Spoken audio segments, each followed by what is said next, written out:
नाशिकच्या इगतपुरी आणि त्र्यंबकेश्वर तालुक्यात भीषण पाणी टंचाई, हंडाभर पाण्यासाठी 4 ते 5 किलोमीटरची पायपीट।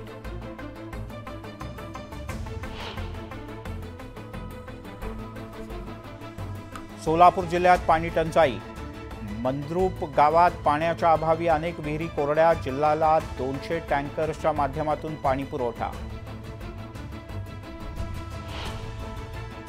सांगलीच्या मिरज तालुक्यात विजांच्या कडकडाटासह वादळी वारा, 100 वर्षांपूर्वीचं बेलाचं झाडही कोसळलं, सुदैवानं जीवितहानी नाही।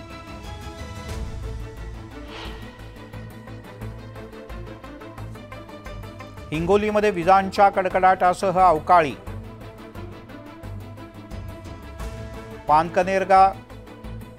पानकनेर गावात वीज कोसळून म्हैस आणि बैलाचा मृत्यू, 3 जनावरं जखमी। मधुकर सहकारी साखर कारखान्याकडून थकीत 15,81,00,000 रुपये शेतकऱ्यांच्या बँक खात्यात वर्ग करायला सुरुवात।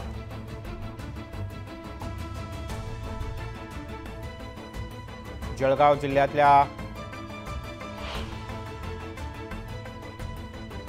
जिल्ह्यातल्या जामनेरमध्ये एका हॉटेलसह 2 दुकानांना भीषण आग, दुकानातील सर्व साहित्य जळून खाक, शॉर्ट सर्किटमुळे आग लागल्याचा अंदाज।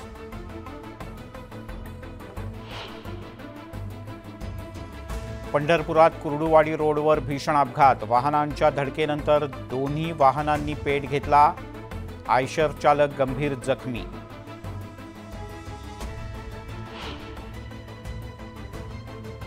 मुंबई विद्यापीठाकडून पदव्युत्तर प्रवेशाचं वेळापत्रक जाहीर, आजपासून 15 जूनपर्यंत अर्ज सादर करता येणार।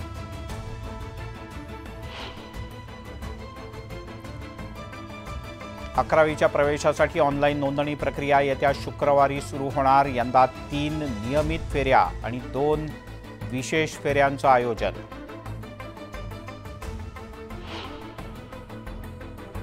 वाढत्या उष्णतेमुळे मुंबईसह उपनगरातील नागरिक हैराण, उष्माघाताची लक्षणं दिसताच लगेच डॉक्टरांचा सल्ला घेण्याचं आवाहन।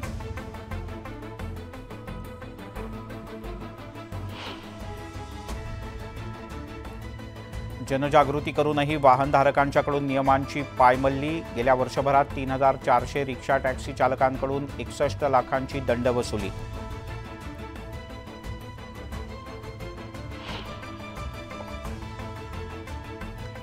घाटकोपर, भांडूप आणि मुलुंडमध्ये शुक्रवारी पाणीपुरवठा बंद, गोरेगाव मुलुंड जोड रस्ता प्रकल्पांतर्गत जलवाहिनी वळवण्याच्या कामासाठी निर्णय।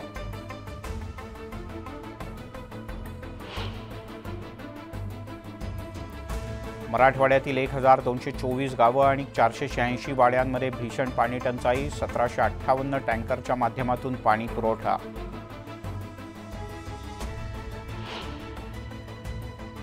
जळगाव जिल्हा परिषदेच्याकडून 1,638 पाण्याच्या स्रोतांची तपासणी, जिल्ह्यातील 18 गावांमध्ये दूषित पाणी पुरवठा होत असल्याची माहिती तपासातून समोर।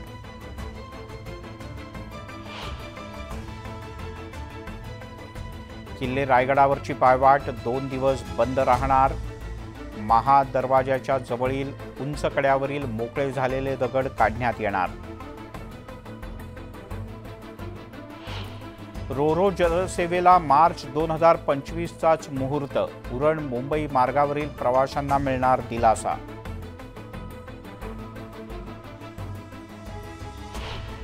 मुंबईतील नालेसफाईची कामं 5 जूनपर्यंत पूर्ण करावीत, अतिरिक्त यंत्रणा, मनुष्यबळ नेमून कामांना वेग द्या, पालिका आयुक्त भूषण गगराणी यांचे निर्देश।